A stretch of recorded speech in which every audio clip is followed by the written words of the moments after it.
Artinya kalau sebagai politisi hari ini beliau ya sedang fokus mengawal bagaimana P3 itu tetap bisa ada terus di parlemen. Ya gue tahu di Ganjar Mahfud ya. Ganjar Mahfud itu total berpasangan itu keliling daerah itu 350 titik pasangan. Mas Sandi turun untuk P3 itu 150 titik. Artinya dan gue pantau sekali datanya di tempat titik-titik yang Bang Sandi turun itu P3-nya naik signifikan. Tertanam di dirinya bahwa unity government itu bukan hal yang buruk. Bahwa kalau mengajak yang kalah dalam berkompetisi untuk membangun bangsa itu sepengalaman pribadinya dia bukan hal yang buruk. Tengah malam, trio tengah malam. Itu kalau tetapi yang tahu Asabikunal Awalun ya bro. Apa? Ulang. Asabikul awalun. Asabikunal Awalun. Asabikunal awalun. Kan juga loh. Itu orang-orang. Jadi itu lu tahu apa kan itu? Apa artinya? Itu orang-orang yang pertama masuk Islam. Oh gitu. Ada 20 sampai 50 sahabat pertama lah. Oh, jadi kalau dalam konteks yang lebih Jadi gini, sekuler, ini Nabi- orang-orang yang Jadi awalnya Nabi Muhammad tuh followersnya cuma 20 itu. 20 awalnya. itulah yang pertama lah. Tapi kan Oh, itu 1 jadi 10, Asabikunal 10, 100, Awalun. kan itu teorinya kan. Iya. oh yang 20 Ya itulah, Orang 20 sampai 50 awal sahabat. itu namanya Asabikunal Awalun. Asabikunal awalun. Asabikunal Awalun.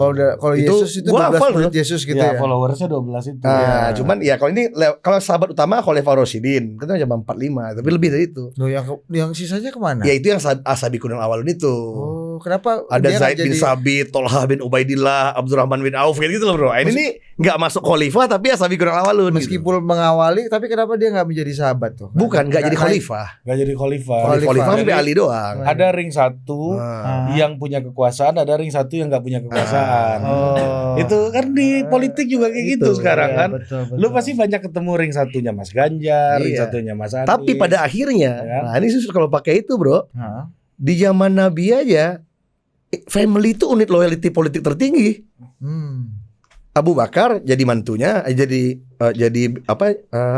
Abu Bakar jadi anak mantunya kan. Utsman juga, Ali bin Abi Thalib sepupu. Iya kan? Semua ya. Talian darah. Ya akhirnya dalam politik loyalty utama itu ya di Iya. family Dan asabikul- dengan blood or pernikahan. Dan asabikunal awalun apa? Asabikul Nal awalun yang lain yang 20 itu selainnya 4 atau 5 itu semua bukan keluarga. Sehingga mereka punya range yang agak lebih jauh. Kuat dugaan keluarga ya. Iya. Kan kecil aja Kalau kuat dinikahin. keluarga ya makin gradasinya makin menipis ya. Dan orang-orang buat yang belum tahu bahwa Paman Sap ini adalah keluarga Asabikunal awalnya Toto. Asik. Nah, kalau lu lihat di Pak Prabowo sekarang siapa Asabikunal Awalunnya tuh? Ya pasti banyak lah ya kan. Beliau udah banyak dalam perjalanan kan. Perjalanan hidup. Tapi pasti kan ada family. Iya. Ya kan. Itu satu taksonomi sendiri. Ada yang juga former Army Special Armed Forces ini kan. Iya. Satu sendiri. Terus ada aktivis-aktivis juga kan. Aktivis-aktivis. Terus apa lagi ya? Oh, HKTI ya itu kan awal-awalnya. Tapi orang yang masuk di gerbong Kebayoran sama gerbong Madiun itu beda ya ininya perlakuannya. Ya, Oh, enggak, Gerbong itu lagi. Madiun Itu itu kan- bahkan enggak, sejak ini menarik pabrik ya. Inkanya ya. Enggak, ini lu bilang tadi kan. Pabrik ini. Kan lu bilang tadi awal, politik di kita itu ya begitu-begitu. Ternyata ada ribuan tahun. Sepengalaman gua nih, main-main politik di Jakarta ini yang ternyata udah hampir 20 tahun gua main politik. Bro. Panjang juga kan. Panjang juga, Bos. Ya, enggak lebih panjang dari senior-senior lain. Tapi sepengalaman gua ternyata orang itu kalau sampai top leader itu sistem sel semua. Hmm. Rata-rata jadinya gue pikir sistem sel ini hanya punya 2 organisasi khusus. Organisasi teroris atau organisasi narkoba. Ternyata organisasi politik tuh pemimpin Juga. politik sistem sel juga, Bos. Coba lu jelasin sistem sel. Ya akhirnya Kan ada istilah politik kartel tuh memang diadopsi dari istilah perdagangan narkoba. artinya memang apa ya?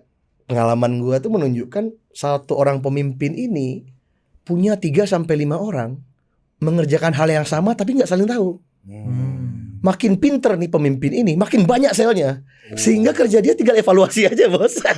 Mana yang paling maksimal, optimal Contoh nih dari kan, ini Mas Budi sama Mas Ari. oh ini canggih buat naratif ke publik nih. Tolong dong, Pang. Lu gua umbang-umbang kan. Saya tahu lah yang terbaik di Indonesia sekarang ini Mas Budi sama Mas Ari. Sur lu kan. Lu sebagai anak muda mengerjakan yang terbaik. yang terbaik. Begitu lu pulang jam 7:15 datang lagi Budi Ari lainnya. Anak muda juga kasih lagi ya. Sur Nggak saling kenal. Sur juga.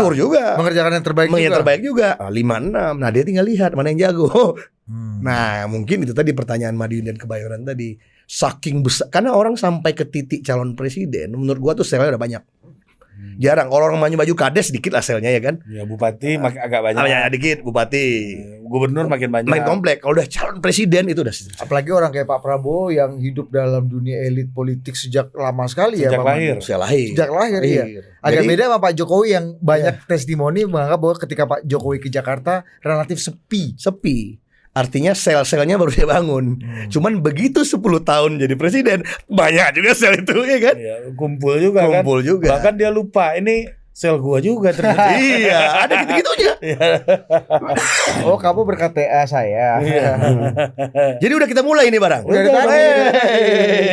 Dari Sejak Asabikul Oh, ini edisi kangen-kangenan. kan memang TTM ini nggak jelas mulai. Oh, TTM, konsep TTM. TTM Konsep kan TTM. apalagi? Nggak jelas kapan Iya, opening gitu nggak ada. Yang ada openingnya jelas tuh kabinet bayangan. Tapi Mas Ari ngalamin nggak? Apa? Kan makin tinggi jam terbang politik nih di negara ini kan. Bener gak tuh? Kenapa paman nanya saya? Ya kan saya tahu juga Mas Ari ini sekarang. Kan Kalau paman yang lebih gini loh tahu. Mas Ari. Kita ini kan harus menerima kenyataan. Kalau tiba-tiba junior kita ini menyalip kita. Kan bener gak Mas Didi? Kalau kata paman apa prinsip paman jangan lawan apa? yang Kalau lebih- paman pacu kan 2. Ah, Jangan lawan orang yang dikenal baik ah. sama jangan Cantik. lawan perempuan cantik. cantik. Kalau paman ini punya Jangan, satu pokoknya ini jangan sendiri tuh. inilah. Yang ngajarin saya itu udah nyari tuh Hasan Nasbi. Jangan lawan junior lu katanya. Nggak boleh itu katanya. Iya kan? Enggak, bukan maksudnya ini apa namanya? Kalau dulu kan yang minta waktu kita Mas Ari. Sekarang kan kita yang minta waktu Mas Ari kan. mana? Iya kan? Saya juga tuh. Bener kan? Iya. Mas Didi aja ngalamin. Mas Ari izin. Iya, iya kan kita yang minta waktu. Gimana beliau. Dinda? Iya kan? Ini, kalau kayak gini nih lu tahu di palsu semua. Mana ada? Bener ini. Kita yang minta waktu Mas Ari. Jadi kita senang dengan perkembangan Mas Ari ini Itu sekarang. jangan kan paman nanya kayak gitu. Paman ngomong kayak gitu aja, oh ini pasti benar gitu kan. Gak perlu lagi kita cek soal sel ini kan gak perlu kita cek. Syur, diumbang kita. Memang mantap dia kembalikin kita. Karena banyak yang belum tahu terutama para penonton total Mas Topo 4.0 sekarang ini. Paman Sap itu sebenarnya udah berkarir dalam industri politik sejak pilkada pertama. Ya, hampir 20 tahun lah bos. Paman, Iya ternyata. Dan buat ketika gitu. masih sangat belia, masih Iya, mahasiswa iya. gitu. Dan umur orang-orang penonton kita banyak yang 20 tahun loh. Oh, Iya. Iya kan? Ya tapi gitu, apa teman-teman yang mau berkarir di politik itu benar. Pengalaman gue dan gue udah validasi. Jadi kalau kamu baru merintis karir di politik, diberi tugas oleh pemimpin politik, jangan GR kalau kamu hanya satu-satunya yang diberi tugas itu. Yakin dan percayalah, kalau bos kamu tuh jagoan politik, dia punya orang lain yang lebih dari satu mengerjakan itu. Jangan suruh lu Anda, jangan-jangan Anda orang ke-10. Jangan anggap diri Anda itu adalah Dinda yang terpercaya, Dinda yang terpilih. Tapi betul. minimal dipilih ya. Dipilih ya, itu sudah disyukuri, Iya. harus disyukuri. The chosen one belum? Belum, Iya. baru The chosen dichosen. one belum, the chosen aja ya kan? Chosen. Itu prosesnya panjang lah ya. Jadi the chosen one itu kan salah satu hal yang lazim di politik itu adalah ketika kita dekat dengan satu elit politik dikasih ujian dulu, ujian dulu. Nih ujian terus, ujian terus. Tapi memang lama sih loyalty. Bahkan ada yang gue dengar ya, gue nggak ngalamin karena bukan ring satu politisi gitu ya. Itu ada yang bilang begini bahwa ini gue udah sampai sini. Kok masih diuji sih gitu? Ada yang mengeluhkan kayak begitu, iya kan? Ini ujian nih, gue tahu nih. Gue udah melihat pola lo tahu lah. Iya, Ya. enggak dia bilang orang ini bilang ini ujian buat gue nih. Iya, belum Gua selesai tahu juga nih. nih ujian. Tapi dia udah di titik Udah bahkan udah jadi pejabat. Iya. Mak kok masih diuji sih gue gitu. Ya mungkin dia Oh dia ngomong sama lo EM. siapa? El Munches. Oh, enggak. Tapi beliau mungkin Munches itu sudah nggak ada ujian enggak, lagi. berarti beliau memang percaya pada ajaran kitab suci. Oh. Belum dikatakan beriman salah seorang di antara kamu sebelum kamu diuji. Iya. Jadi keimanannya masih dites terus itu. Iya, diuji terus. Tapi mungkin gini kali ya. Karena dalam politik itu mau nggak mau yang udah ribuan tahun juga hukumnya, loyalty rule number one. Gue berkali-kali susah juga kan. Akhirnya trust and loyalty. Artinya dimanapun bisnis, politik, sosial, keagamaan, loyalitas. Padahal dalam ekonomi loyalitas itu adalah cost. Tapi Ya, ya, lu menghilangkan opportunity. iya. Artinya loyalty itu number one. Tapi Karena dengan lu menghilangkan opportunity lu artinya saham lu naik kan Iya. gitu kan. apa tuh yang suka jadi omongan di orang politik kan? Nggak penting lo pinter, yang penting lo loyal. Orang pinter banyak, gue bisa bayar. Orang loyal dikit, gue nggak bisa bayar. Nah itu mungkin Itu yang mahal ya, itu, Pak Man? ya dialog-dialog itu banyak gue alamin Tapi gitu. itu kan ilmu primitif dan ilmu purba Dan- kan, dan Pak ya Man? purba. Masih. Masih. At the end lihat misalnya, oke kita open aja sekarang udah selesai pilpres kan? Di apa namanya di tempat Pak Prabowo, barisan inti loyalisnya nggak berubah dari itu aja. Name Iya kan? it dong. Name it, misalnya dari ya we call it family, we call it Hambalang, we call it yang apa namanya para aktivis tadi. Misalnya di barisannya Mas Ganjar nggak berubah dari Tim PDI, Semarang. tim Semarang, begitu susah nembus tim Semarang. Di barisannya Ini pengalaman Anda ya. Jadi kebetulan saya nggak banyak berinteraksi karena saya sibuk di dapil Semarang. Tim Semarang ini dalam rangka kebutuhan dapil Kebutuhan sebenarnya. dapil. Kemudian di tim Pak Jokowi kita saksikan sekarang misalnya orang-orang yang tim Solo. ya. Tim Solo dulu tuh 1-2 nama yang bernama family. Sekarang yang dulu pengawal ajudan dan naik pangkat semua. Nggak usah sebutin nama lah di sini. Lu teman-teman lu semua ya kan? Ya kira-kira begitu kan? Mana saya tahu. Ih, sudah. Kok tanya saya? Kok teman-teman sih senior. Senior. Kan bener kan? Loyalitas tuh didapatkan dari perjalanan lama gitu. Bahkan untuk di level itu pun mereka masih diuji kan. Masih diuji lagi. Ada yang gagal ujian. Ada yang gagal ujian. Ada yang gagal ujian, Pak. Itu istilahnya apa ya kalau dalam apa tuh di apa namanya? Hideyoshi itu ya. Dalam apa namanya? Hideyoshi Nakata. Hideyoshi Nobunaga dan Ieyasu kan. Bagaimana dia menjadi kaisar di Jepang, memulai karirnya pengangkat sendal kaisar memang. Iya. Sendal kaisar, jaga apa gudang naik jadi prajurit jaga gudang sampai akhirnya betul jadi kaisar. Nah, loyalitas itu perlu waktu. Makanya orang gua punya refleksi gini nih. Politisi muda itu akan kesulitan memang kalau bapaknya bukan siapa-siapa. Ya susah. Karena apa? Karena memang nggak stabil, pengalamannya nggak banyak. Nggak banyak. Kalau orang kesel sama dia, kalau yang punya bapaknya siapa, orang akan lihat bapaknya. Jadi orang ya udahlah, ngukur lah, gue ikut bapaknya gitu kan. Tapi kalau nggak bapaknya siapa-siapa, emang lu belum jadi gitu loh. Iya. Mas Anies, boleh Iya. baru bahas semua. Anies bahas juga dong. Iya. Mas Anies nggak muter-muter itu Ada juga. geng HMI, Ada geng HMI, geng Amerika, geng Amerika, geng geng Jogja. Jogja. Dan orang-orang itu either teman SMA-nya, ada teman kuliahnya. Iya. Apa tuh? Suni pun teman kuliah Teman ya. kuliah. Iya. Apa istilahnya gini? Suni Nih. Teman kuliah Mas Anies kan? Oh iya. Karena Iya, semua orang sudah tahu. loyalitas itu kan perjalanan waktu. Dan itu didapatkan dari sana, kepercayaan muncul kan. Ketika kepercayaan itu muncul tuh kan suka bercanda-bercandanya kan. Istilahnya nih kalau gua sama Ari ini udah dari remaja bersama. Ketika kita sekarang udah dewasa tengah-tengah ini, udah tau lah Ari gue nyolong-nyolongnya sampai mana. Kalaupun gue nyolong punya Ari, datangnya ke anak keponakan gue juga. Nah, sama sebaliknya kan. Kalau Ari, alah nih Paman Sap ini nyolong-nyolongnya seginilah. Kalau sampai kemana keponakan gue juga.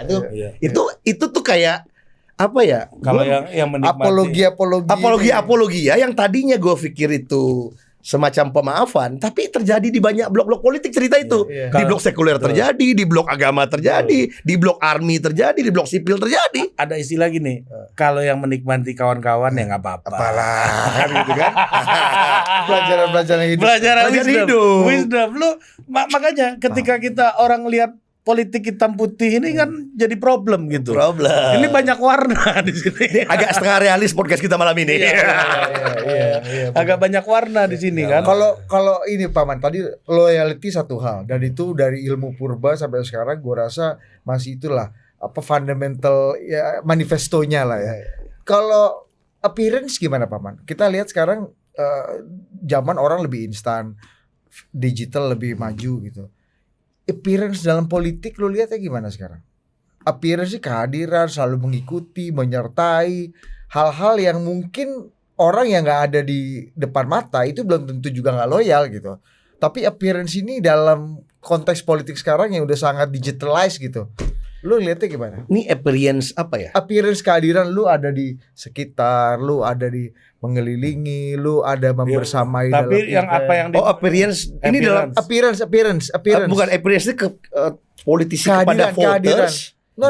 atau sesama game elit. Ini kita bicara elit nih. Oh, elit. Bicara elit kan Rasul dan sahabat tadi. Ah, ya. iya, agak menarik. Kita awali dari situ. Iya, Rasul dan sahabat. kehadiran di sekitar Iya, apakah primary user ini ini? bukan- iya, ini- apakah lu ini menarik. Gak di sekitar juga lu masih dianggap ini menarik. jadi sahabat? Ini menarik. Coba, gue pengen tahu. Pengalaman Maman dikit. Tergantung bos. Ada yang bos KPI base. Ya. Walaupun lu salah satu dari 10 yang dia beri tugas, dia tahu lu dikasih tugas itu, dia monitor KPI lu jalan. Kalau bos lu KPI base, lu nggak perlu hadir. Tapi problemnya ada bos itu yang appearance base bro. Walaupun dia se-KPI apapun, mana nih hari kok nggak ada? Dianggap, lu kok kemarin kok lebaran nggak datang? Lu kok ini kok nggak ada? Nah, itu dianggap problem. Itu ada apa banyak? Ada Nah, banyak. Banyak. Gue juga ngalamin Kan? Bener. Mostly atau minoritas? banyak Bro. Banyakan. Banyak susah karena kan. Nah, itu Banyakan tadi. gitu ya, banyakan gitu. Dia mungkin gini kalau kita berteori ya, mungkin itu leader bias. Kita tambah nama bias nih. Leader itu karena dia bersama, ya kita karena kemarin tuh banyak membahas pilpres kan di Total Politik. Kita bahas pilpres lah. Orang kalau udah jadi capres gitu bro, nggak mungkin juga instan gitu.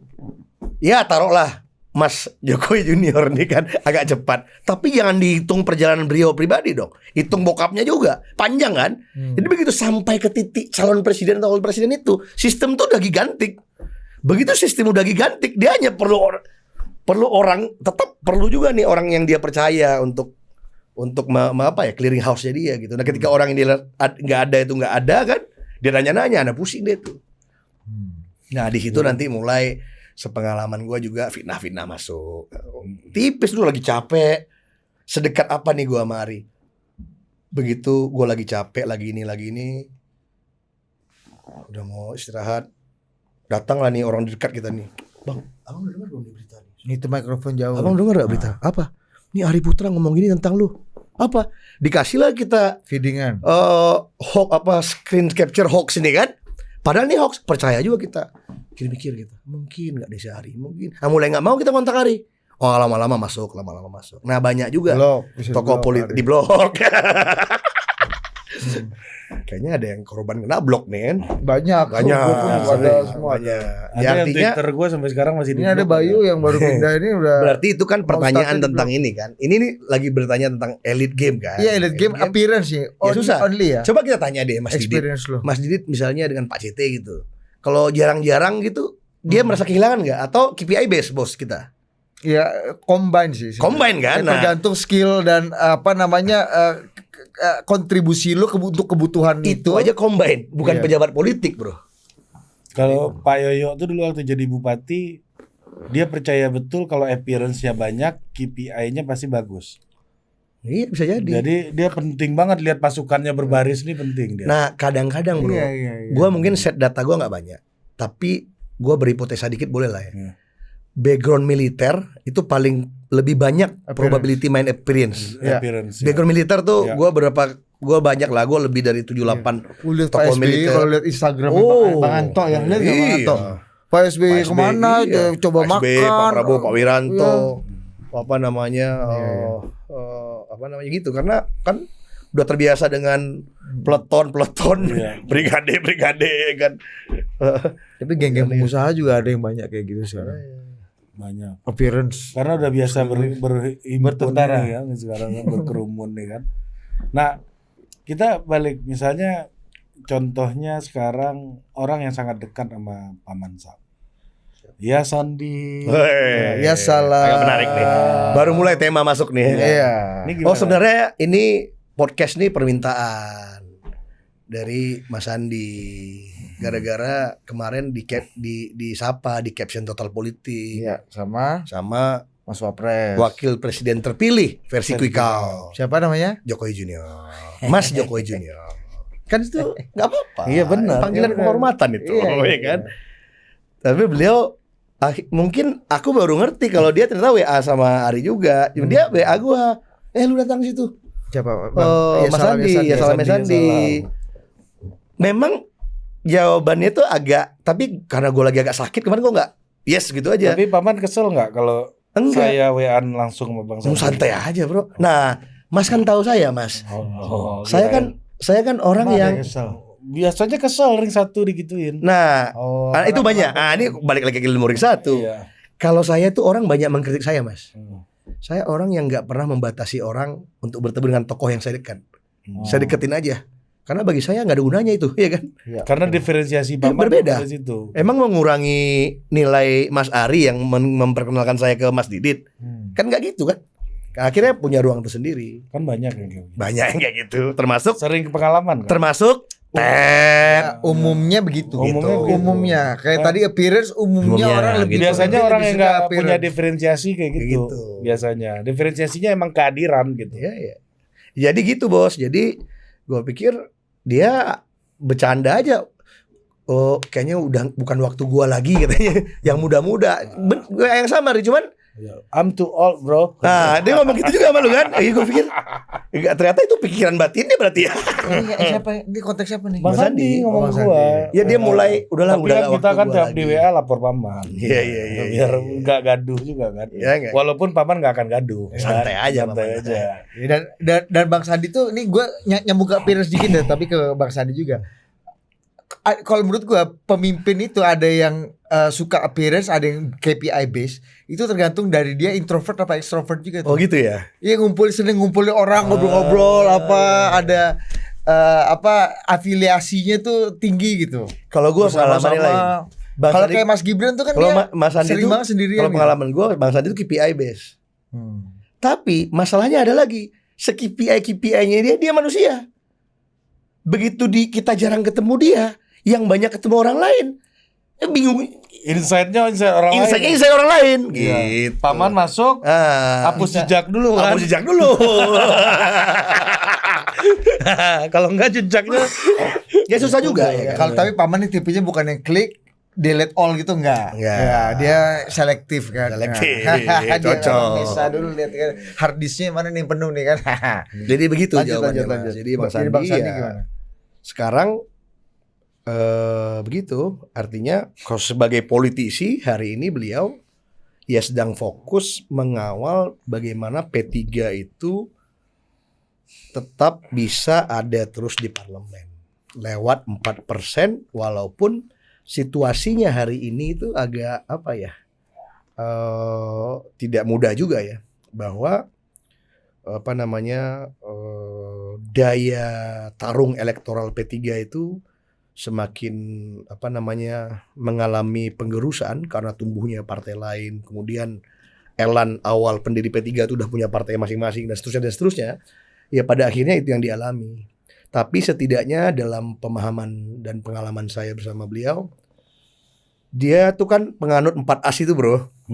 kerja 4 As, keras, kerja keras, kerja cerdas, kerja tuntas, kerja ikhlas. Nah, kalau Bang Idrus beda lagi. Nah apa itu dia? Nah, ini mantap nih. Berpikir cerdas, Bekerja, bekerja keras, bermain taktis. Ada tambahan lagi. Ada lagi yang lebih baru. Islami. Yang baru dia bilang gini, kan? Berikhtiar optimal, ya kan? Bertawakal ada nggak? Bertawakal total. Iya iya iya. Kan pengalaman hidup membuat orang ada apa namanya kolu-kolu itu kan. Kalau pesan abang ini Dinda, ya kan? Kuat lawan lemah adaptasi. Ya. Kalau sekarang kan yang baru lagi, kan? 4 As. 4 Iya As. ya, ya 4 As. Jadi menurut rasa sepengenalan gua sama beliau yang ternyata juga ada 18 tahun. Ya kan? Iya, 18 tahun. Udah 15 tahun bro, gua baru sadar juga gila ya. Gua pertama kali kenal tuh di acara Habibie Center. Iya. Ini kan paman. Iya. Masih mahasiswa dia, Bos. Bisa. Jadi Binaan memang nih, ya Bang. dia sudah prinsip itu ternyata ketika terjun di politik pun dia pakai. Dia nggak pernah nggak total kan. Iya. Dan yang saya lihat dalam P3 ini beliau apa namanya pindah dari Gerindra ke P3 dengan begitu pertimbangannya masing-masing gitu ya. Dan mungkin akhirnya gini menurut gua tuh. Kan setelah itu yang selalu suka gua omongin kan. Apa bedanya ilmu dan hikmah ini? Kalau ilmu ini kan present kan. Kalau hikmah ini pas perfect kan. Artinya sekarang itu gua baru ngerti. Oh berarti memang ini hikmahnya. Bang Sandi itu pindah ke P3. Walaupun beliau belum takdirnya dapat tiket di 2024, tapi at least dia bisa fokus untuk campaign dan do as best as he can untuk P3. Dan terbukti. Ya gue tahu di Ganjar Mahfud ya. Ganjar Mahfud itu total berpasangan itu keliling daerah itu 350 titik pasangan. Mas Sandi turun untuk P3 itu 150 titik. Ya artinya, dan gue pantau sekali datanya, di tempat titik-titik yang Bang Sandi turun itu P3-nya naik signifikan. Artinya secara popular vote ya. Kan dengan sistem yang sekarang ini ada 4% PT ini sangat penting. Walaupun ternyata MK kemarin baru mengeluarkan hasil sidang berdasarkan gugatan Perludem bahwa 4% itu demokratis di tahun ini tidak lagi demokratis di tahun 2024. Ini agak mantap juga nih argumennya. Misalnya di 2009 kan dia bilang nggak demokratis kan. Kadang dia bilang amarnya tuh 4% itu ada mencederai suara rakyat. Karena ada rakyat yang memilih tapi nggak punya wakil. Tapi lagi-lagi ini di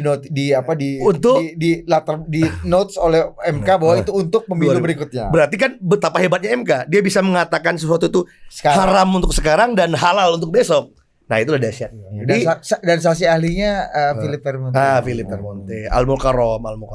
Jadi itu yang meloloskan PSI nih berarti sekarang. Kalau sekarang. Terima kasih tuh Mas Kaisang ya. Kawan udah cemas. Aduh katanya. Ya jadi kira-kira itu ya bos, bahwa sekarang Bang Sandi fokusnya itu walaupun ya ini pengalaman baru juga bro. Pengalaman barunya kalau dulu kan di Gerindra itu ya Bang Sandi itu tidak terlibat dalam inti pengelolaan partai. Ketokohan beliau aja yang membuat Pak Prabowo merekrutnya dan setelah itu pada beberapa kesempatan menjadi kandidat untuk menjaga citra partai yang lama di depan publik. Kalau di P3 ini agak dalam pengelolaan partai nih bro, berurusan dengan TPS, berurusan soal suara di sana, DPC sana, DPC sini. Kalau dulu brand ambassador. Ya brand ambassador, dulu brand ambassador. Mungkin kalau menyederhanakannya, artinya, nah itu hikmah lagi, hikmah yang mungkin ya udah takdirnya Bang Sandi seperti itu. Mungkin dia mesti pelajarin nih, berpartai ini begini. Kalau jadi kandidat begini. Nah itu pakai teori lu tuh. Sebagai kandidat mungkin Bang Sandi punya pengalaman yang banyak. Tapi ternyata sebagai pemimpin partai ini pengalaman baru yang harus dia koleksi itu, iya kan? Kalau PDI itu punya Bambang Pacul, P3 punya Sandiaga Uno. Belum lah. Mungkin levelnya belum sampai itu, Pak. Tapi minimal minimal jabatan sama. Sama Maman Abdurrahman di Golkar yang lupa, bro, ya kan? Ya artinya dan Diandri Susanto di PAN. Nah, gua mengalami debat yang intens juga sama beliau. Nggak bisa begitu Bang ini. Tapi akhirnya ya 50-50 juga. Tapi suara Anda banyak juga di bawah di bawah binaan ya Salam ya Sandi. Kan bekerja keras itu Pak, nggak pulang-pulang. Tapi poinnya ya itu juga mungkin ya artinya yang beliau lakukan dengan cara kandidat juga membantu P3 turun sebanyak tempat dan for some extent itu benar. Tapi kalau secara total komprehensif memenangkan satu partai mungkin kurang juga. Di tengah kekurangan beliau nggak ada di tiket ya. Bahwa ada di tiket itu ya walaupun orang banyak bilang perdebatan sekarang nggak berguna atau buktinya Gerindra turun, tapi kenyataannya pada PKS itu menguntungkan, pada PKB itu menguntungkan. Menguntungkan banget.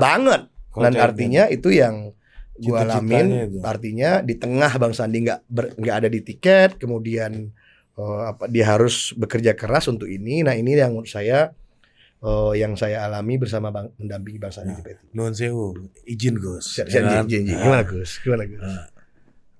Kemarin Bang Sandi bilang di istana kalau Pak Prabowo ngajak saya bergabung saya merasa terhormat. Ketika Bang Adian dan teman-teman TPN ini, Mas Ganjar bahkan bilang saya nggak akan mau jadi menteri. Iya. Kita hak angket, nah gitu kan. Iya. Bahkan Bang Sandi udah mengucapkan selamat kepada Pak Prabowo. Iya. Udah mengaku, ya kan betul kan Bang? Oke. Jadi gini ya, aku monitor itu. Tapi nggak apa-apa ya, gue belak-belakan aja deh. Iya. Nanti kalau yang sensitif lu tetin aja. Iya. Gini ya. Diserah ke kita pula. Dia belum ngomong aja udah kasih perintah. Enggak. Gak berani kita. Nah, ini kita Enggak bercanda. segan kita. Enggak berani kita pertama kali. Tadinya gue agak kaget begitu lihat berita tuh rame tuh bro di grup P3, di grup rame nih bro, di grup 03. Tapi kan ya karena kita udah pengalaman juga Ri, jangan lihat beritanya lu, lihat raw-nya kan. Iya ternyata memang raw-nya itu sebenarnya nggak ada hubungan dengan hak angket juga. Bang Sandi itu baru keluar. Nah ini mantan wartawan istana nih bro. Dari sana. Baru keluar dari pagar istana, pagar menteri keluar itu bro. Iya. Sep langsung di doorstop. Pilar. Oke. Artinya gue minta raw-nya dong. Gue mau jawab nih biar nggak salah. Semua tim nggak ada yang pegang data bro. Nggak punya. Bahkan timnya PR-nya nggak bisa masuk, medsosnya nggak ada rekaman bro. Karena istana. Lu masuk situ ditahan semua. Ya akhirnya bisa dapat raw dari wartawan yang ada di sana. Dan jawaban Mas Hadi itu begini, bahwa sampai hari ini P3 itu partai pendukung pemerintah. P3 Iya, itu gua baca. punya 2 menteri, punya 1 wakil menteri, Dan perwakilan dan 1 khusus. utusan khusus. Ketua umum kita itu utusan khusus. 2 menteri. Ya Pak Arso. Raso. Iya ya, Bang Pak Sandi lah. Iya, benar. Bang Sandi walaupun jadi menterinya sebagai personal, tapi begitu sekarang udah P3 hitunglah P3 ya kan. Iya, betul. Artinya apa bedanya dengan PD Perjuangan sampai hari ini masih ada di kabinet juga. Nah artinya Bang Sandi menjawab dalam konteks itu. Cuma dikejar lagi sama wartawan ini. Kalau ada ajakan ke dalam pemerintah, presiden baru seperti apa? Itu jawabannya. Saya dan pandangan saya pribadi bahwa kalau diajak membangun negara itu merasa terhormat. Karena namanya partainya Unity and Development Party. Cuma, nah ini poin keduanya nih yang mungkin gue bilang tadi sensitif. Mungkin Bang Sandi ada bias pribadi karena dia pengalaman pribadi bro. Pengalaman pribadi sebagai kandidat yang akhirnya memutuskan untuk unity dengan yang mengalahkannya. Orang ya mungkin nggak banyak yang tahu nih. Orang mungkin banyak yang ya lu sering bahas lah, yang menjadi agen bersatunya Prabowo Sandi dan Jokowi Ma'ruf itu ada Teti lah itu, ya kan? Itu kan terbuka. Yang bukan di sini ditet lah. Tapi kan sebenarnya yang ini itu another side of coin. Yang terjadi pertama itu, bro. Tadi itu agen yang yang jadi agen bicara Pak Jokowi dengan Pak Prabowo itu Pak Luhut. Waktu itu lagi jelek hubungan itu kawan berdua. Pokoknya situasi lagi tegang, panas, pilpres itu Luhut keras sama Prabowo. Ya namanya dia deket, berantem kan bisa keras. Gak mau. Nah, Pak Prabowo yang gak mau. Gak mau. Dan gak mau, lagi kesel kan. Nah, masuklah nih tendangan menyamping bro, via Bang Sandi. Pertama datang Erick Thohir, datang ke rumah. Bro, udahlah bro, udah selesai. Gini. Terus Mas Pram. Kontak. Nah, di mana menurut gua akhirnya menjadi ini mungkin titik balik juga membuat Bang Sandi dekat dengan ring satunya Presiden Jokowi. Waktu itu di sidang MK cukup keras kan Mas Bambang Wijayanto kan. Itu menghajar. Betul. Menghajar ada hubungan pribadi menghajar serangan pribadi Hal lah. personal ya. Hal personal yang itu nggak perlu. Gue ingat banget Apa sih waktu waktu itu. itu? Nah, DW sampai masuk apa tuh namanya kawat berduri itu Iya. ke MK gitu. Ya, artinya perjuangan Bung Karno. nah itu gitu. membuat teman-teman di Pak Jokowi itu marah. Nah, tapi Bang Sandi pasang badan, temuin tuh, ketemu. Pak, saya sebagai kandidat bertanggung jawab bahwa tidak ada arahan saya untuk melakukan itu. Belanya itu ya pembelaan hak suara saja, tidak usah ada pribadi. Nah, setelah itu tone berubah kan? Tone berubah dan akhirnya itu mendatangkan trust. Nah, itu mendatangkan trust, akhirnya ada ajakan, bro. Ada ajakan untuk membangun, diajaklah tuh pasangan Prabowo Sandi ke dalam kabinet. Nah, itu the rest sudah lu bahas juga di sini banyak gue lihat kan. Terjadilah akhirnya nggak mungkin dua-duanya.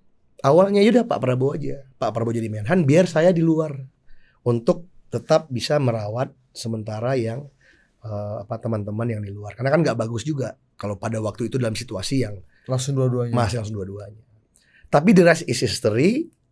Ketika COVID, ajakan kepada Bang Sandi dari Pak Jokowi itu datang, dan menurut gua, nah gua udah di Amerika tuh nih.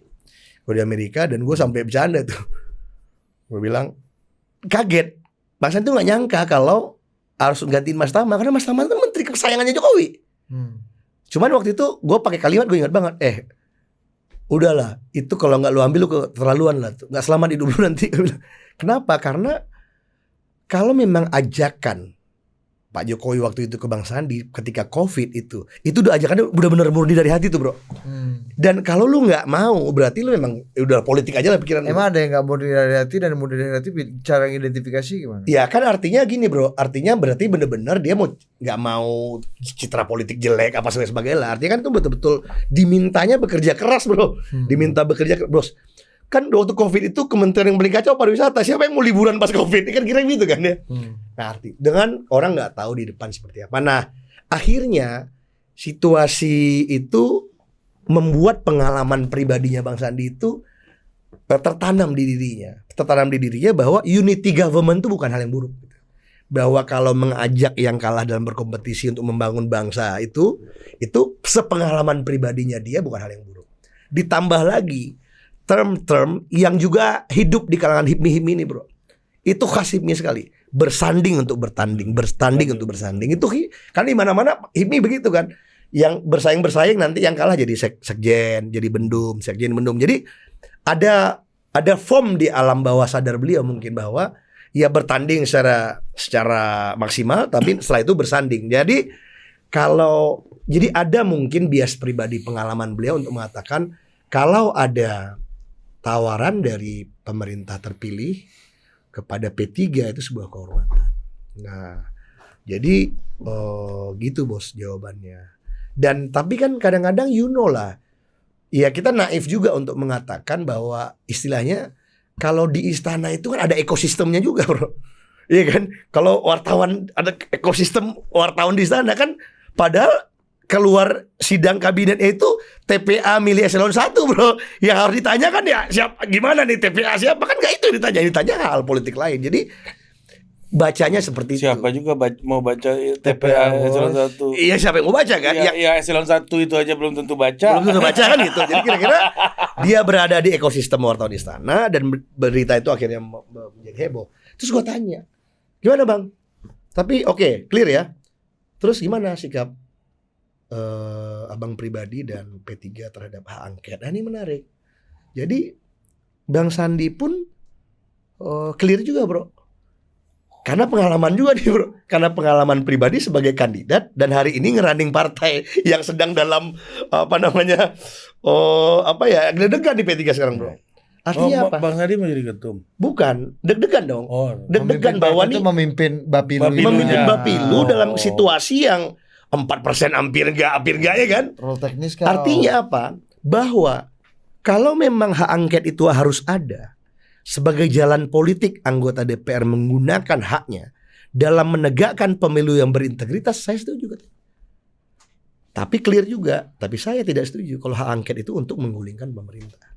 Karena kita partai pemerintah. Karena kita partai pemerintah. Artinya ya nggak apa-apa bro. Mungkin maksud itu agak menarik. Oke, gimana lu? Kan diadu. Oh banyak fitnah juga bro di internal partai kan. Gimana nih SSW? Ya itu tadi bro, bahwa bukan berarti kita pun tanpa reserve juga menjadi bagian dalam satu pemerintahan. Kan bisa jadi juga gini bro. Banyak juga yang mengatakan gue naif misalnya. Misalnya nih,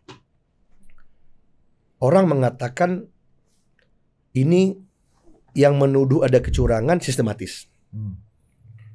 Penggunaan oknum-oknum aparat negara. Sometimes gue percaya, sometimes enggak. Di lapangan yang gue lihat yang banyak nih yang menjilat bro. Perintah nggak ada tapi kerjakan di luar perintah. Jangan-jangan itu yang lebih banyak bro. Karena semua pengen punya kredit. Pengen punya kredit, pengen naik pangkat, pengen dapat apa. Artinya, dan kalau misalnya angket itu bisa membuka itu, why not? Itu kita boleh lakukan. Artinya artinya membersihkan semua kecurigaan ini dengan cara politik. Dan itu hak daripada anggota dewan. Hak DPR itu punya hak angket, hak interpelasi. Tapi kalau secara realisme saya berpikir Ya kalau kamu menggunakan kewenanganmu untuk strum-strum lawan politik, ya mungkin itu juga saatnya teman-teman di DPR RI hari ini yang punya hak kewenangan politik, kalau dia mau strum-strum institusi atau lembaga atau orang yang mitranya di eksekutif yang diduga mungkin dia perlu investigate. Kan hak angket tuh DPR jadi polisi dan jaksa lah, kira-kira gitu kan ya. Dia bisa manggil orang, bisa menyelidiki, ya kan. Bisa memutuskan. Kalau ini Paman dianggap misalnya hak angket ini tujuannya mungkin tidak akan memaksulkan atau tidak akan mengubah hasil pemilu, tapi mendelegitimasi hasil pemilu, termasuk mendelegitimasi proses politik kekuasaan Pak Jokowi gitu. Gak akan ada efek politik apa-apa, cuma akan menjadi cap bahwa Liu pernah melakukan hal yang tercela lah. It's exactly wrong. Iya. Ya tapi ya ini yang gue suka omong lah. Kemenangan ini anak kandung, bos. Kekalahan itu an orphan, yatim piatu. Tak berayah, tak beribu. Orang udah menang. Wah, saudara saya, teman saya, sekampung saya sama Ari. Ari menang. Begitu Ari kalah, wah gue gak kenal sama Ari, siapa tuh dia. Artinya whatever it is, lu udah menang. History written by the victor. Sejarah ditulis oleh yang menang.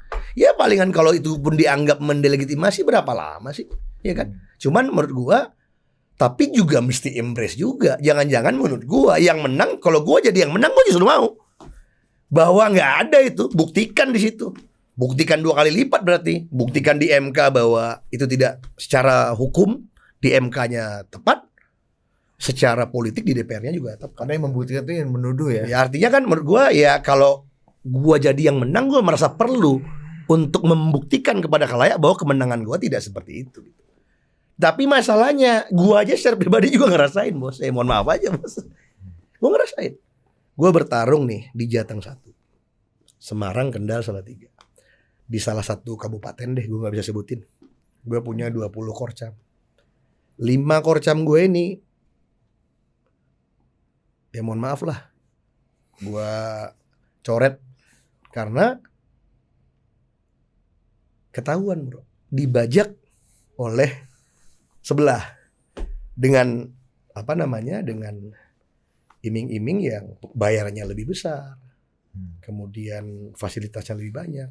Dan yang mengajaknya itu bukan institusi partainya, tapi ya oknum tertentu lah dari institusi lain. Artinya banyak juga cerita-cerita ini terjadi di daerah. Nah, apakah benar? Kadang-kadang kan gini, kita ini sendiri ngerasa berdua, bertiga, berlima. Kita rasa udah banyak. Indonesia ini kan 514 kabupaten kota. Ya, kalau orang mengatakan terstruktur, sistematif dan masif itu mesti terbukti di kira-kira 2/3 5 kabupaten kota itu gitu. Tapi kalau gue berpikir hipotetikal, mungkin saja bisa terjadi kalau dia menguasai alat negara. Gak ada bos, partai politik yang bisa punya saksi di 800.000 TPS di Indonesia, gak pun ada. Tapi kalau dia lagi menguasai tangan negara, ada institusi negara yang bisa ada orangnya di setiap TPS di Indonesia itu. Nah ini pengalaman realita di lapangan, Pak. Dan kecurigaan-kecurigaan itu, nah itu yang harus diluruskan secara hukum dan politik. Kalau memang ternyata itu hanya oknum-oknum, jumlahnya tidak signifikan, ya dijelaskan. Tapi kalau itu benar dan kenyataannya terstruktur, sistematis dan masif, nah ini berarti ada masalah besar bagi negara kita. Kira-kira gitu, Mas Ari, Mas Budi. Oke, kalau ini Paman, ya oke, itu nanti bisa dielaborasi lagi. Tapi salah satunya adalah ini yang juga agak berbeda dari Bang Sandi dibanding Mas Ganjar, Prof Mahfud dan koalisi TPN ya.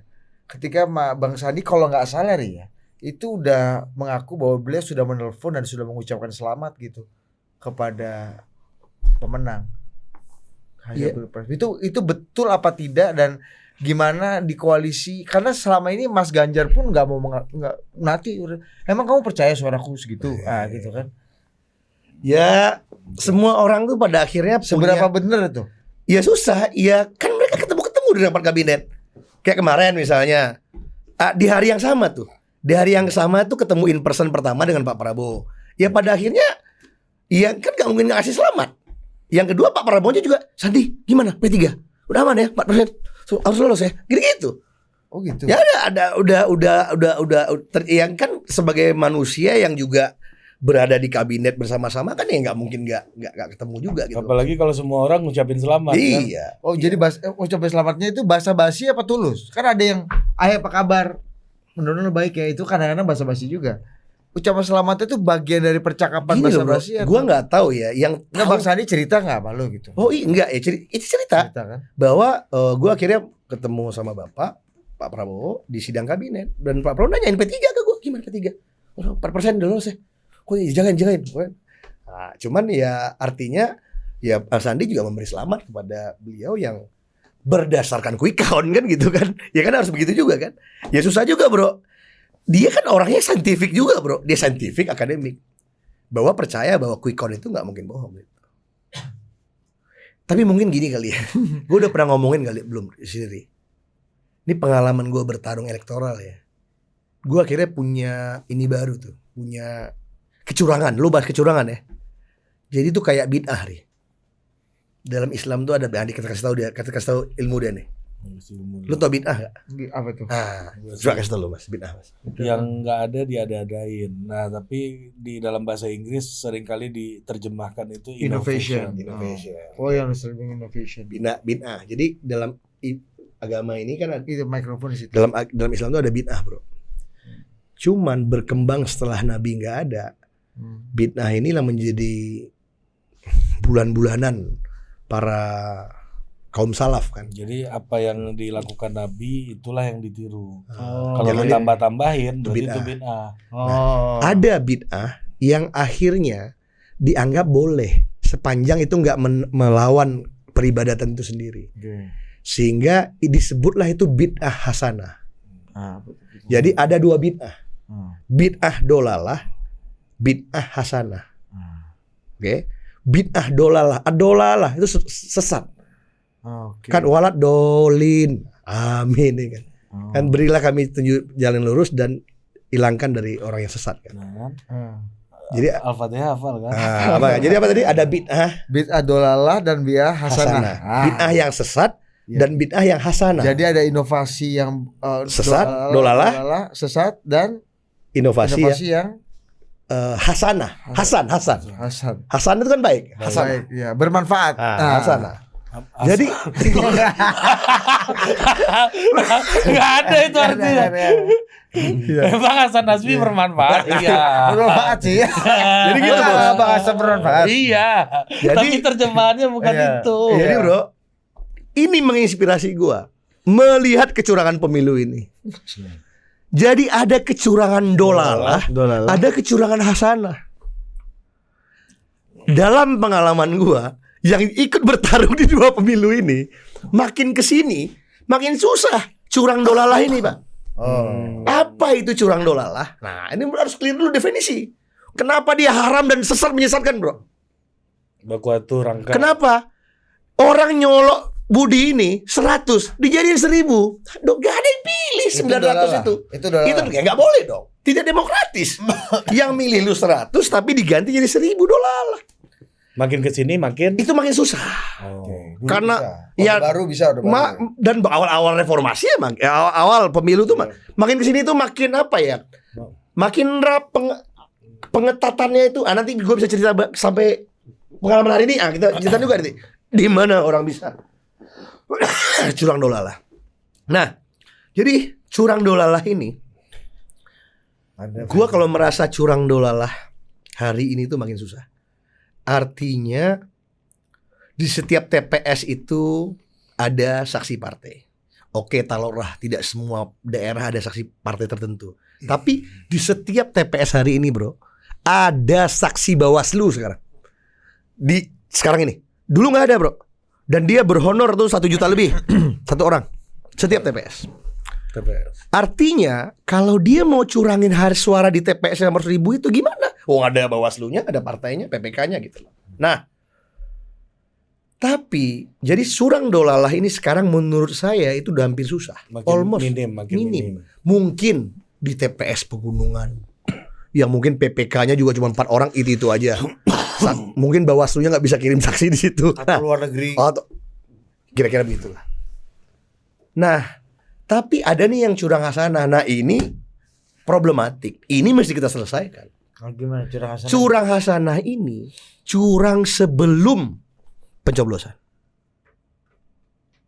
Misalnya mobilisasi aparat negara. Mohon maaf, terjadi di lapangan bahwa ada institusi-institusi yang sebenarnya tidak boleh berpolitik, tidak boleh terjun politik, yang berseragam, justru melakukan mobilisasi-mobilisasi, melakukan tekanan-tekanan, dan itu terjadi. Saya pengalaman di dapil saya aja, beberapa kades ngadap saya, dia mungkin bersimpati, senang dengan saya, tapi akhirnya ngerasa, Pak, kita dipanggil oleh institusi X. Ini kalau kamu begini-begini, nanti kita periksa dana desa kamu dan seterusnya. Kalau kita pakai istilahnya setrum-setrum lah. Nah, setrum-setrum ini bagian dari curang hasanah. Kenapa? Itu yang gue bilang gini, bro. Karena dia takut, akhirnya dia terpaksa di bawah tekanan dan ketakutannya melakukan mobilisasi pemilih. Bisa langsung, bisa tidak langsung. Bahkan paling ekstrimnya dia bisa cari duit, bro, untuk membentuk tim di desa itu. Karena dia takut dia dipermasalahkan. Dia cari duit, dia buat tim, dia ini untuk di desanya dipastikan bahwa yang disuruh menang di sana harus menang. Dia tim sukses lah jadinya. Tim sukses. Dan ketika hari pemilu keluar suaranya di sana. Ketika keluar suara di sana nggak jadi dia dipermasalahkan. Yang kedua misalnya di BUMN, di di komplek-komplek asrama tertentu. Pokoknya nggak mau tahu ya. Kalau ini nggak menang di sini, nanti lu gue copot. Nah, menurut gue setrum ini, ini curang hasanah nih, bro. Tapi masalahnya sebagai orang yang percaya dengan pilihan demokratikkah pilihan orang di tempat itu? Enggak, menurut gue. Artinya orang sudah nggak bebas lagi memilih gitu, bro. Kan kita menyadari, tapi di tempat di hari pemilu dia milih itu, bro, gitu loh, bro. Nah, ini yang menurut gue masih problem sekarang ini. Dan kalau kita mau membenahi demokrasi di kita untuk lebih matang lagi, ke depan ini nggak boleh lagi terjadi. Tadinya gue 1-2 gue ngerasa itu hanya beberapa orang saja. Ternyata random juga dari berbagai tempat di Indonesia. Tapi setelah gue pikir-pikir, ya sometimes bagi pendukungnya itu dianggap satu film yang baik, Dirty Vote. Bagi lawannya itu dianggap sebagai sebuah propaganda. Gua rasa itu tadi, bro. Siapakah yang bisa melakukan kerja sistematis? Itu tidak ada lain dan tidak bukan selain itu tangan negara. Jadi menurut gua itu yang gua rasa penting, Bud, dalam evaluasi demokrasi kita ini. Curang dolalah udah minim, nah curang hasanah inilah. Jadi let the people to vote sesuai dengan yang dia mau. Secara garis besar lu mengakui kalau perbaikannya ada dalam. Oh, ada. Kalau curang dolalah itu almost susah. Ya. Dan sekarang dia mau gue kasih tahu di mana orang bisa curang sekarang. Bisa juga gue kasih tahu sekarang. Ini enak aja kita main di darat ini kan. Karena waktu kemarin PPK kecamatan itu dihentikan sementara penghitungannya, langsung semua aktivis-aktivis teman-teman kita nih ya, termasuk ada yang sangat kita kagumi gitu ya, bisa. jurnalis. Kenapa? Ini bedanya lagi, bro. Dulu, bro, itu bisa dolalah. Tapi dolalahnya udah susah. Jadi gini, tapi ini aja lah. Ini pengalaman ground experience nih, bro, ya. C1 dari TPS. Kalau sekarang kan desa udah gak ada lagi nih. Langsung ke kecamatan. Oke ya. Tidak ada lagi penumpukan C1 di kantor ke desa, gak ada. PPS ya dulu itu ya. Langsung dari TPS diantar ke kantor kecamatan. Asumsinya apa? Kan gak jauh-jauh amat. Berapa sih jarak terjauh di satu kecamatan? Kan gitu kan? Nah, artinya nih, kalau suara di TPS ini masih murni, sampai di kecamatan dia masih aman. Masalahnya, bos, ini ngendon di kantor kecamatan itu 2 minggu, bro. Nah, inilah potensi curang dolalah ada di sini. Orang masih bisa ngerubah hasil-hasil siapa yang nguasain kantor ini, bro. Tapi memang susah kalau antar partai saling jaga nanti orang di C1 kecamatan, D1 kecamatan. Tapi kalau ini hanya untuk menguntungkan satu partai masih bisa. Maksudnya gitu coba. Misalnya, Kasih contoh. Partai A, partai B. Boleh. Gitu. Ini partai peserta pemilu ada 17. Saya mau bantu. Saya power yang mau bantu salah satu peserta. Yang peserta ini terancam nggak masuk PT. Oke? Partai berarti ya. Partai misalnya. Tapi saya tahu, karena saya yang buat sistem ini, atau bukan buat, saya ini nguasain negara, saya tahu sistem. Udah nggak mungkin. Kalau saya mau ganti-ganti seorang-orang, apa yang akan saya lakukan? Saya tidak akan ganti suara partai lain. Perolehan partai lain 1 sampai 16 ini nggak gue ganti. Tapi partai X ini akan gue tambahin. Tapi ngambilnya, gue juga harus pinter. Dari mana gue ngambilnya? Berdasarkan quick count lembaga kredibel, which is Ari percaya quick count itu errornya 1%. Satu partai, partisipasi pemilu itu adalah 77%. Legislatif. Ada 3 lembaga quick count yang saya cek, angka partisipasi legislatif RI-nya 77% tahun ini. Presiden 83 hari. Lebih tinggi ya. Tinggi nih. Berarti ini ada 6 nih. Kalau gua main, gua tambahin ini 3%, 4%, orang nggak marah juga. Karena orang nggak tahu angka partisipasi. Orang nggak peduli sama angka partisipasi. Tapi kalau itu terjadi misalnya, P3 dirugikan. Kenapa? Misalnya ini gua sekarang 4,15%. 4,15% P3 itu didapat dari mana? Total seluruh pemilih P3 se-Indonesia, pembilang, dibagi penyebut orang yang datang ke TPS yang menggunakan hak pilihnya. Partisipasinya ya. Tapi keluar 4%, bro. Ya. Total pemilih per yang datang 4%. Tapi kalau ditambahin yang milih ini jumlahnya, dengan itu dia mencoblos partai tertentu yang ingin dimenangkan tanpa harus mengurangi partai lain, itu P3 bisa 3,837. Nah, inilah yang agak deg-degan terjadi hari ini. Tapi partisipasinya itu kan akan mengubah rentetan 17 partai yang lain dong. enggak Kalau dong. dinaikin partisipasinya? Oh iya, enggak. Iya dong. Akhirnya jumlah pemilihnya, bro. Iya, Untuk P3 yang selisihnya 0,1 0,2 itu penting.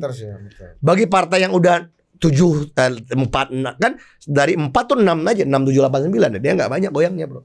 Jadi bagi P3 yang hanya 4,15, 4,20 tuh bahaya banget, bro. Artinya, tapi publik enggak ngeh. Kalau tiba-tiba partai yang tertentu ini melonjak, dan sekarang udah terjadi nih 1-2 hari ini, per hari ini udah mulai deg-degan. Ada satu partai yang menurut quick count dia itu hanya 2,7. Saya cek paling tinggi quick count kredibel bilang dia 2,8. Artinya sebagai orang yang percaya scientific method quick count, maksimum dia itu 3,8, nggak bisa 4. Hari ini udah 3,01 tuh partai. Nah, artinya cara-cara ini dia udah curang dolalah, curang hasanah lagi. Udah curang hasanah, curang dolalah lagi. Dia ganti lagi hasil. Dan siapa yang bisa melakukan itu? Ya orang-orang yang memang punya akses kepada penjagaan di kecamatan itu. Udah harus sangat canggih. Di Indonesia itu ada 7.200 kecamatan. Yang punya titik-titik, oke, di kecamatan itu tambahin, di kecamatan itu tambahin, dia punya. Nggak mungkin itu. Nah, itu pengalaman di lapangan. Menambahkan angka partisipasi untuk menguntungkan satu partai tanpa mengurangi suara partai lain. Partai lain kan punya C1 nih, bro. Begitu dicek, enggak, suara saya tetap kok, gitu loh, bro. Kan partai punya C1 nih. Dilihat, enggak, aman, suara kita nggak dicolong. Suara kita nggak dicolong. Tapi angka partisipasi ditambahin ke sana. Nah, ini modus terkini, bro. Dulu kan colong-colong gamenya. Colong antar partai, colong intra partai. Ini udah jarang gue temuin sekarang. Colong suara partai yang nggak lolos ke parlemen dipindahin. Ini mau dikerjain, udah susah lah. Gimana caranya? Tapi kalau bekerja dengan yang tadi Paman sampaikan, nah itu mungkin. Nah, kalau cara-cara ini dilakukan, nah itu akhirnya kan merusak tatanan demokratis yang sudah kita bangun. Apalagi kalau tuduhan-tuduhan gini loh, pada kekuasaan itu kan hal yang wajar, Mas Ari. Ya. Lu berkuasa, lu dicurigai wajar.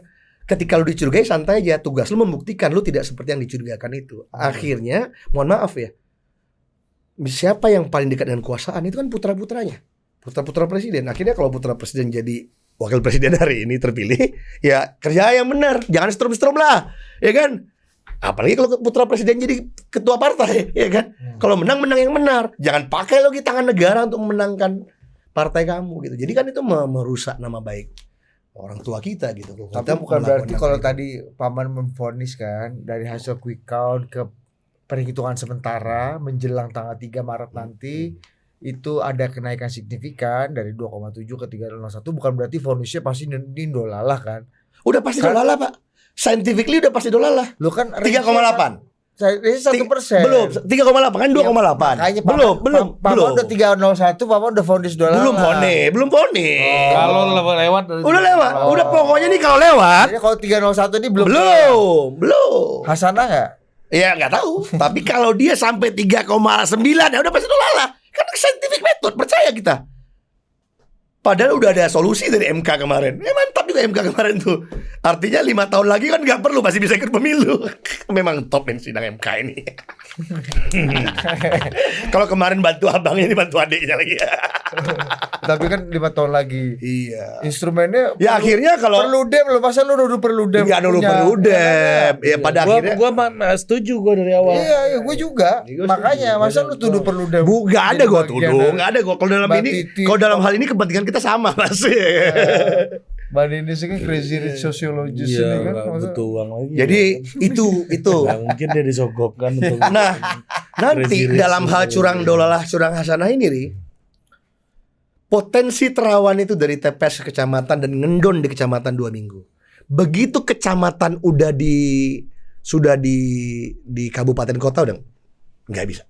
Nah itu kan apakah Dan apalagi kota ke provinsi nasional. nggak, apakah dengan banyaknya peserta pemilu, banyaknya orang dan gembar-gembor tentang potensi kecurangan seperti ini, masa orang nggak put atensi at least 40% lebih tinggi dibanding pemilu-pemilu sebelumnya? Yang apa ya, yang mana? Gini loh, kan ini kan udah rame nih kecurangan, ada angket nanino. Kan ini kan di kecamatan nih. Tadi potensi dolalahnya terjadi di sini, kecurangan dolalah. Masa orang nggak put atensi untuk Bro, yang boleh punya C1 itu hanya yang ber-SK partai. Nggak banyak orang yang punya. Jadi orang yang bisa dapat C1 yang resmi itu hanya orang yang saksi ber-SK. Jadi lu nggak bisa. Dan itu yang jadi bukti lu nanti untuk di kecamatan Dan di atas. lu ke TPS tuh ya, plano penghitungannya itu satu partai itu satu kertas Satu sekarang. Satu Jadi kertas. lu bisa tahu suara lu tapi nggak bisa tahu suara orang lain. Iya. Artinya ada situasi begitu, bro. Jadi apa namanya? karena suara lu tidak dikurangi ya. Solo nggak dikurangin. Nah ini mantap ini. Ini baru dapat ilmu kemarin. Oh, gue cek bener. Tadi gue pikir hipotesa. Jadi Pas gue cek bener. Nggak merugikan. Nggak merugikan. Saya nggak bisa komplain. Suara saya nggak dikurangin. Meskipun menurut Dirty Vote semua petugas penyelenggara pemilu itu dari pusat sampai level paling bawah itu semua punya afiliasi, punya proximity dengan partai dan kekuatan politik yang bertarung. Gini loh. Artinya kan secara secara nature itu kan ada pengawasan yang terjadi juga kalau memang itu dianggap punya proximity ya. Gini. Ini gue bisa jawab dengan pengalaman politik. Itu benar. Karena proses pemilihan penyelenggara dan pengawas pemilih itu dengan cara politik. Yes. Dia dipilih di DPR. DPR itu berbagai ragam politik. Yes. Tapi mereka bisa saling kontrol satu sama lain. Tapi kalau untuk membuat kecurangan yang masif nggak akan bisa. Tapi kalau hanya butuh nambahin 2-3% itu bisa, Pak. Oh. Nah, gitu loh. Kalau lu membuat misalnya partai besar dari 7 lu kurangin 5, marah dia. Baik-baik dia. Tapi kalau lu hanya nambah 2-3, bos, ini 77% ke 83, itu 6% kan. Partisipasi rate nih. Gua bikin aja nih sama antar pilpres sama pilpres. Tapi mungkin orang terlampau norak kali. Gue bikinin 4% aja deh. Berarti gue hanya ngambil 2,5%. Lolos barangnya. Berarti kan dari 77 gue jadiin 79. Ya kan? Oh tetap partisipasi. Jadi lolos tuh barang. Tapi karena nambahin 1x, yang lain tuh presentasinya pasti turun. Tapi kalau partai-partai yang gede presentasinya mungkin gak begitu nampak. Tapi bagi P3 hari ini, yang 4-nya tuh gak bulat ke atas, Ri. Bukan 4,6, 4,7, 8,9. Ya, harusnya kan 4,2 sama 4,15. Koma rendah nih ya. Koma rendah. Harusnya P3 kalau udah 4, rendah ini kan artinya udah ini dengan sistem kecurangan dolalah itu kan prinsipnya adalah menambah partisipasi untuk meningkatkan, memberikan energi bagi yang butuh energi. tapi tidak mengurangi yang sudah ada dan Tapi existing kan proporsionalitas kan berubah, Din. Berubah. Gimana? Ya kan kalau lu tambahin N-nya kan N-nya persentase pasti berubah semuanya. Bagi penyebut, ya berubah pembagian semuanya. bawahnya Pemilihnya ya. tetap, penyebutnya tambah, Iya, bro. iya. Jadi gua nih P3, efek. pemilih P3 se-Indonesia dibagi jumlah yang datang ke TPS. Efek ke semua partai. Dari dong. semua partai. Tapi bagi P3 yang hanya perlu 0,304 meter jadi hilang ke parlemen dia. Hilang tuh 15 kursi di DPR. Per hari ini tabulasi kita tuh 15 kursi ada di DPR. Tapi buat calon-calon caleg yang neck to neck kondisinya tipis-tipis, suara ke-7, suara ke-8, Iya, ini kan kursi meters. bawah. Ini Kursi kan bawah, meters sekali. meters. Artinya lah, maksud gue gini Pak Man, pengawasan ekstranya tuh gini loh, by nature, karena ini berimpact pada semua kandidat gitu. Yang sekarang kita tahu keluhannya lebih susah, lebih apa. Sama aja kayak gini misalnya, Din. Prabowo misalnya 58. Iya. Anies 25, Ganjar 17. Nah, lu tambahin suara Ganjar, Iya, presentasenya berubah. Berubah. Pasti. Yang di atas berubah. Pembilang penyebut, penyebutnya ditambah, pembilang Iya, tetap. iya. Artinya yang berimpact adalah suara-suara terakhir, suara ke-7, suara ke-8, suara ke-4, ya gitu-gitu kan. Gini, semua tuh berimpact. Yang mostly dari partai-partai yang sudah Semua existing yang berimpact, besar. tapi yang ngerasani impactnya paling besar Iya, P3. P3.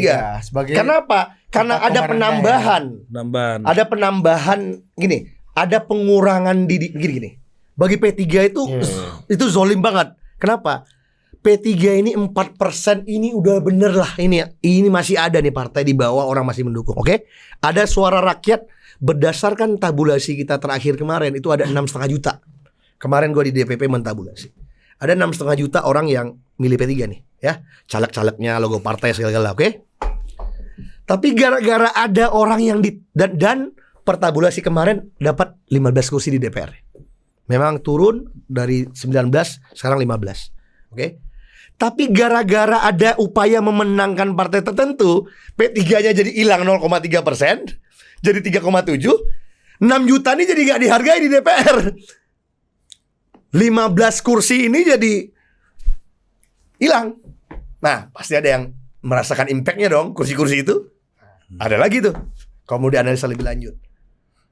Jadi, tapi ya poinnya di situ, artinya kalau memang itu terjadi ya. Jadi ini ibaratnya duit lu sekarang sejuta. Nah, sekarang itu karena duit total 10 juta lu 10% nih. Iya. Nah, ditambah pamor 15 juta. duitnya jadi 15 juta. 10% lu nggak jadi ada, turun. Udah gak 10% lagi lu, jadi 7%. Nah, padahal lu perlu 7% itu untuk masuk DPR.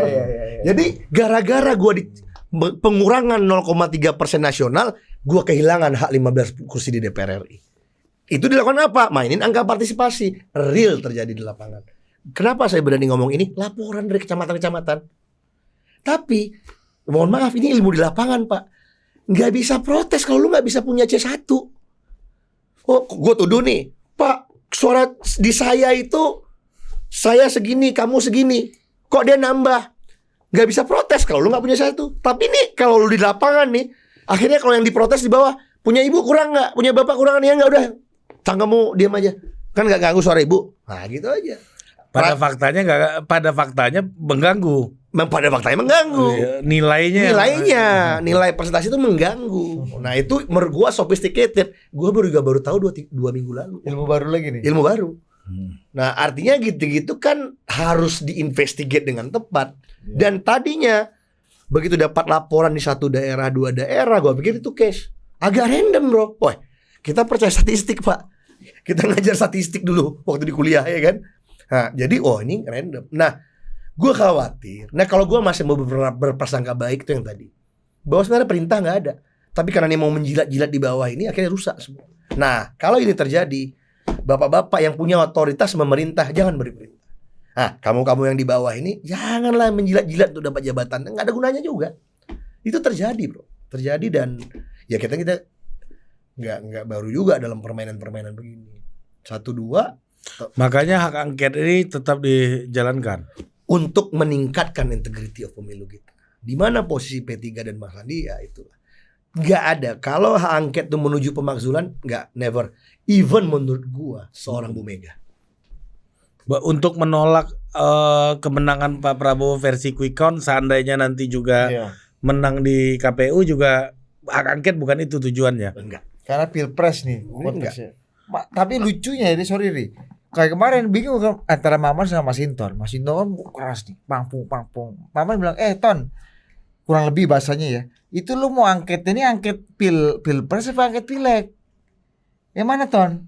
Kasih dulu barang itu Ton. Nah gitu-gitu. Bingung juga. Jadi, ternyata game beda Nah, apa kalau gitu. P3 nih nadanya dari Paman Pileg. kayaknya pileg karena berkaitan dengan eksistensi partainya iya, gitu. iya. Makanya semua punya ininya Iya, masing-masing jadi kan. susah kan? Artinya kalau ya eksistensi susah. Once it's become to his existential in politics, para politician pasti akan menggunakan segala daya upaya kan. Ya. Artinya soalisasi partai gitu bahwa kita berpotensi Ya.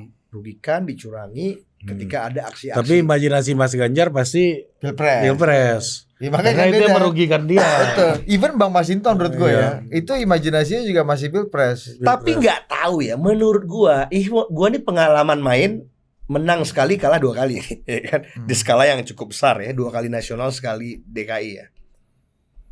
Mohon maaf, ini pengalaman gua. Kalau lu menang, lu harus memberi ruang kepada yang kalah sebesar-besarnya untuk mengepil kemenangan lu sampai selesai. Sehingga dengan itu selama memerintah lu nikmati kemenangan lu dalam memerintah. Harus lu kasih ruang, lu dituduh curang lu terima aja. Nah, kalau lu Dulu siapa yang nuduh Mas Andi curang? enggak ya kan selalu bahwa kita dulu gua nih pengalaman Dri dampingin Bang Sandi ketika semua relawan-relawan se-Indonesia tuh menekan Pak Prabowo dan Bang Sandi. Oh iya. Ini curang, kita gerakan massa apa segala-gala. Oh, dampingin gila tuh.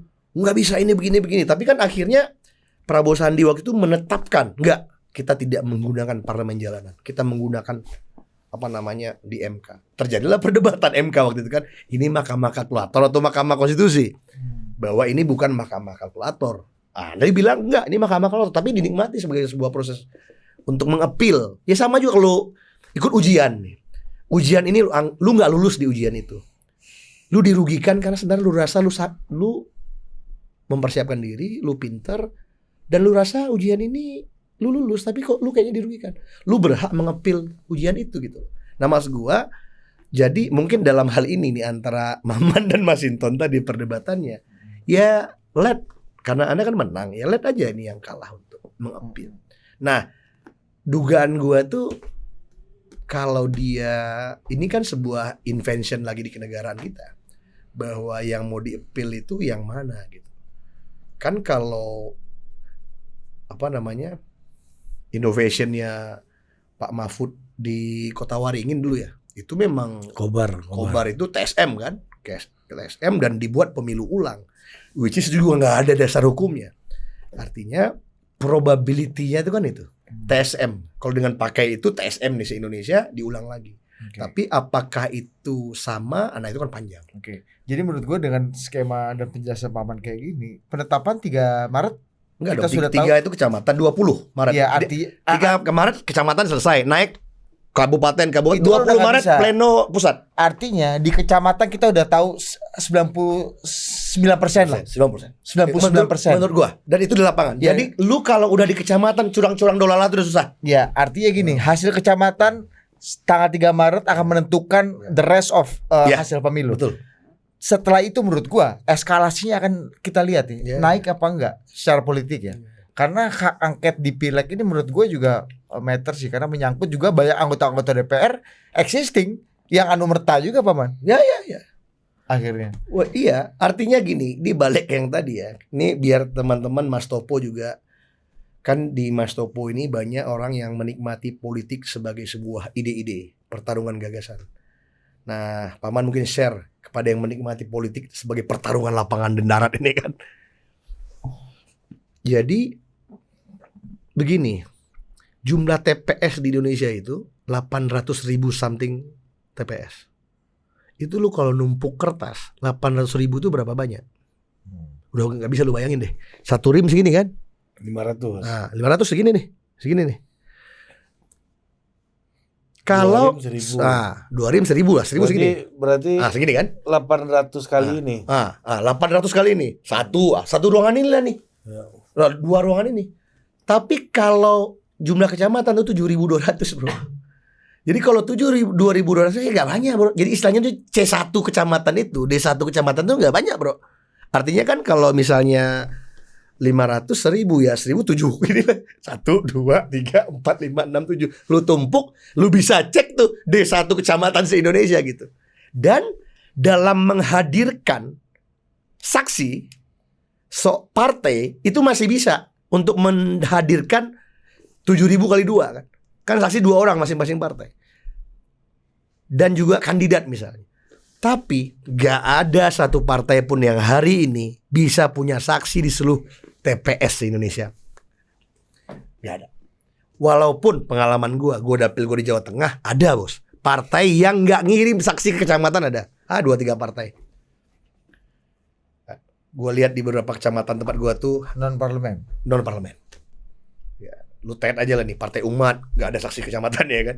Partai Hanura di beberapa tempat, even Perindo juga gak lengkap saksi kecamatan ya. Ya itu kan sebenarnya udah kebangetan ya. Artinya kalau untuk itu yang menjelaskan kenapa kalau mau curang dolalah itu sampai di kecamatan. Begitu kecamatan udah naik ke kabupaten, aduh susah. Karena yang direkap di kabupaten itu adalah hasil D1 kecamatan bersidang. Kalau misalnya gua dari Kota Semarang, KPU Kota Semarang, maka KPU Kota Semarang ini tugasnya di Kota Semarang itu ada 16 kecamatan. Hanya 16 orang lah kira-kira datang. Boom, pleno kota. Di Kabupaten Semarang 19 kecamatan. 19 orang, dung, pleno. 19 tumpuk lah. 19 tumpuk. Kendal 20. Tuh, jadi plenonya tuh udah susah lah. Dan itu orang ada saksi. Jadi itu serangkaian pengalaman lapangan di pemilu kita hari ini. Oke, thank you Paman. Sampai jumpa Siap, lagi Paman. di Total Politik dah.